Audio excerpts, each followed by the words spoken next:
Hello, friends. This is Dave Hurwitz, executive editor at ClassicsToday.com. Now, a little while ago, I did a talk on some Bartók on the BIS label featuring Susanna Mälkki. Susanna Mälkki and the Helsinki Philharmonic Orchestra. It was the music for strings, percussion, and celesta, and the concerto for orchestra, and it was fabulous. Well, turns out she's done 3 Bartók discs for the label with the same forces, and so I think it's only fair that we cover them, especially because some of you have heard them before I did, and you commented and told me that the disc containing The Wooden Prince and the Miraculous Mandarin was particularly good. And so here it is. I have heard it, and I can only second that opinion. My goodness, these are fine performances. Absolutely first class, stunningly recorded in translucent SACD stereo. I only listened to the stereo version, but I'm assuming the SACD stuff is just as good, or if not better. And she is such a fine conductor, and she has the orchestra playing magnificently. Let's talk about the music a little bit. What you get on here is the complete Wooden Prince, and the concert suite from the Miraculous Mandarin. I wish there had been room to have the entire Miraculous Mandarin. Boy, that would have been fun. But that's okay. Maybe she'll do it again anyway. BIS never has any problem repeating stuff, so maybe they'll have her do a complete Miraculous Mandarin. She does a dynamite Mandarin. Let's start with the Mandarin, in fact. Now, the concert suite is basically the first 18 minutes or so of the ballet, and the last 18 minutes is sort of gone. And it takes us plot-wise. You know what the plot. We have a whole video on Mandarin. It's a bunch of ruffians, or pimps, or whatever you want to call them, have a prostitute or a girl who they force into prostitution in this dingy back alley of a city, and they force her to lure men into their lair so that they can steal their stuff and throw them out. And the first 2 of them are, one's an old geezer, one's a student, they don't have any money. But the third is a wealthy Chinese man, the Mandarin. And he comes in and he goes after her. And he chases her around, and she's terrified of him. And so they run around a bit. And that's where the suite ends. After that part, they jump him and they kill him many different ways, but he won't die. He won't die because he keeps gazing longingly at the woman, who finally allows him to embrace her. And when he does, his wounds open, he begins to bleed, and he drops dead. Oh, what a wonderful story it is. And it's enormously more popular as a piece of music than The Wooden Prince, which also has a suite, by the way, which very, very seldom gets played. Michael Gillen recorded it. A few other people have, but it's not a popular work at all. The Mandarin, on the other hand, is a masterpiece of musical modernism, akin to the Rite of Spring and its sort of primitivist, barbaric, mechanized splendor. And so there are a million, billion, trillion recordings of it. And this is an excellent one. Absolutely excellent. The solo wins, especially the clarinet, who portrays the woman in this particular scenario, is wonderfully well played. The climaxes are volcanic. And of course, the piece ends with the great chase, what we call the chase fugue. But I want to make a point here, actually, because I just think it's worth pointing out. It'll help you in your own listening. And a very, very simple and basic point that was originally made by, the great music writer and scholar Donald Francis Tovey. He said, there's a difference between fugue and a fugue. There is a formal piece of music called a fugue. But fugue itself is a texture. It's a type of musical texture, like tremolo. It's a type of musical texture in which a fixed number of voices chase each other. Fugue comes from the Italian fuggire, to fly. Chase each other, one after the other, in a definite number of parts. And that's basically what fugue texture is. So the chase fugue is not a fugue. It's music that's in fugue. It's in a kind of texture because As soon as all the parts have entered and played the main subject of the fugue, the main theme that they're all chasing each other over, something else happens, and it's no longer fugal at all. So it is not a fugue. And let's just get that straight. I just think that's a point worth making. It's a subtlety, but when you listen, you'll hear a lot of things where you hear one voice come in and then another voice come in and then another voice come in, and someone will say to you, "Oh, that's the fugue." But if you listen to Bach and you hear Bach's prelude and fugue in D minor, you may have a very fixed idea of a fugue being a certain chunk of music that has a beginning, a middle, and an end, where these things in the middle of something are not things like what Bach wrote, and they're not. They are pieces that are in fugue, in fugal texture, a fugato, sometimes they're called, where you start with a fugue and then it goes somewhere else. They are not fugues. I think it's worth pointing out. The first movement of Bartók's music for strings, percussion, and celesta is a fugue. From beginning to end, the thing, the fugue. The chase in the Miraculous Mandarin is a fugato. A fugato, or is a fugal textured chase thing. And it's good to know the difference, because you're going to hear millions of them in your life. Millions and millions, especially in these central development sections of Russian symphonies, first movements and last movements. The Russian composers, for some reason, thought, oh God, how do I develop something? Write a fugue. That's what they do. And so it's good to know the difference. Anyway, that's the Miraculous Mandarin, and it's a wonderful performance, exciting and scarifying and scorching, and all of those, frying and cooking adjectives, smoking and steaming, and all that stuff. Now, the Wooden Prince. The Wooden Prince is vastly less popular than the Miraculous Mandarin. Part of the reason is because it's long. It's about 51 to 55 minutes, or thereabouts. It's a big work. It's actually, it may be Bartók's longest stage work. I don't know if it's quite longer than Bluebeard's Castle, but they're about the same. And Bluebeard's Castle may be a hair longer, but it's an opera after all, and this is a pantomime, a ballet. And the problem with the Wooden Prince is, first of all, it's long. It uses a huge orchestra, but very, very, with great discretion. It has all kinds of exotic things. You have a celesta 4 hands with 2 people playing, and you've got saxophones, and it has trombone glissandi, and all kinds of stuff going on in it. But it's still, for all that, a somewhat lean-sounding piece. And the story is just whacked, and that's part of the problem. It is a symbolist fairy tale. Now, symbolism, as some of you may know, was a fin de siècle, that is the 19th century leading into the 20th, a fin de siècle fairy tale for grown-ups. That's technically what a symbolist plays. That is, there's some moral to the story, but it was told in a fairy tale kind of way. Now, fairy tales for grown-ups are just fairy tales. The grown-up part is the thing that grown-ups like to tell themselves so they can think they're more sophisticated than kids. But there is nothing in these stories that is any different from the same kind of fairy tale you would tell a 5-year-old. And this one is a case in point. But you'll see, there's just this sort of, I don't know what you'd call it, kind of pedantic or moralizing point.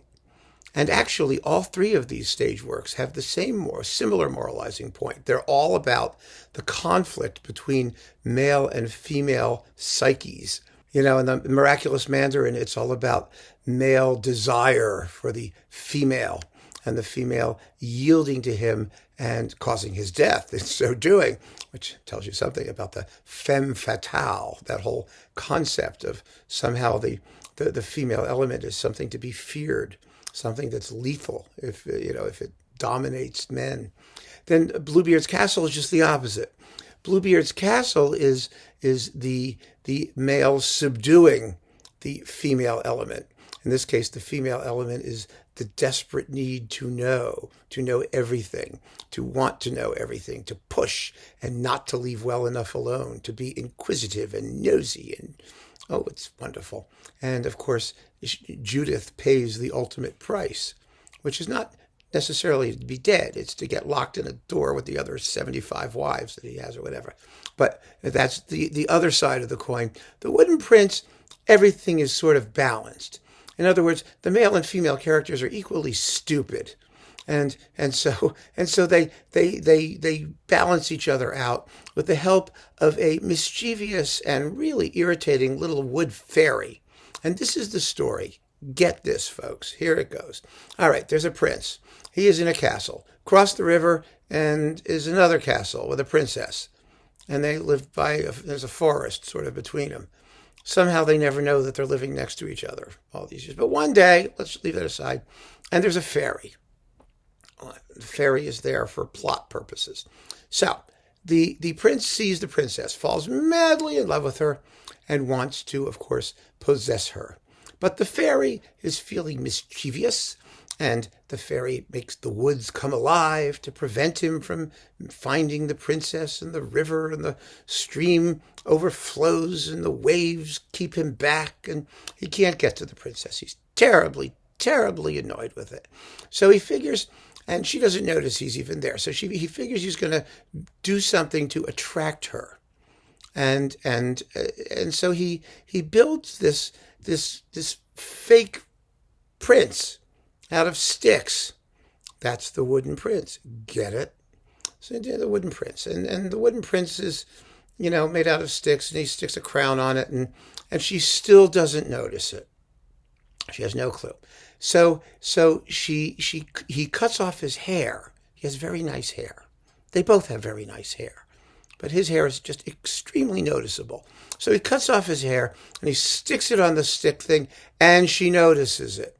And she falls madly in love with it. It comes to life, and they dance and all. It's a ballet. They have to dance. There's every possible excuse for dancing.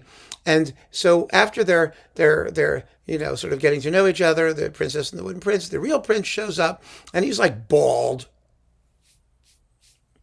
And she can't stand him.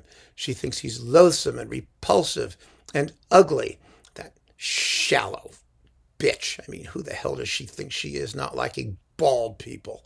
Anyway, I have to calm down. That part of this plot always upsets me. It upsets me terribly. So anyway, so that's he's very disappointed because she's more in love with the wooden prince than with the real prince, and he cries and weeps and rends his garments and hits his bald little head, and the fairy, who has been the cause of all of this agita, takes pity on him. And because the fairy takes pity on him, he arranges, or she, or whatever it is, it arranges that the princess should be unable to get to the wooden prince, or something like that. I may have the plot a little mixed up. It's hard to pay attention to. It's so silly. But so in any case, I mean, they were dancing maybe across the river from each other. I don't know. Everybody's dancing. It's a ballet. It doesn't matter why or where. So everything that happened to the first prince, the prince, happens to the princess. The trees come to life and the waves come up, and she can't get to the wooden prince, and she's all pissed and annoyed. And so she has to do the same thing that the prince did. She cuts off her hair, and she does the thing with the crown, and she does all this stuff, right? So that when they see each other again, they're equally bald, and they realize that they're in love with each other, and that the fake simulacra that they built are simulacra, are not real. And the fairy is terribly happy at having brought them together. Now, the important thing about this ridiculous plot, I mean, it all ends happily, unlike everything else in this trilogy here, is that the plot is symmetrical, which allows Bartók to be symmetrical. And there was nothing Bartók loved more than being symmetrical. He did arch form. He was the inventor of arch form, except Mahler did it in the Seventh Symphony, and other people did it too. But basically, he got credit for it. That's where you have, for example, a quick movement, a slow movement, central scherzo, another slow movement, and a quick movement. These things are palindromes. They go back and forth the same way. It's A, B, C, B, A. That's Bartók's arch form.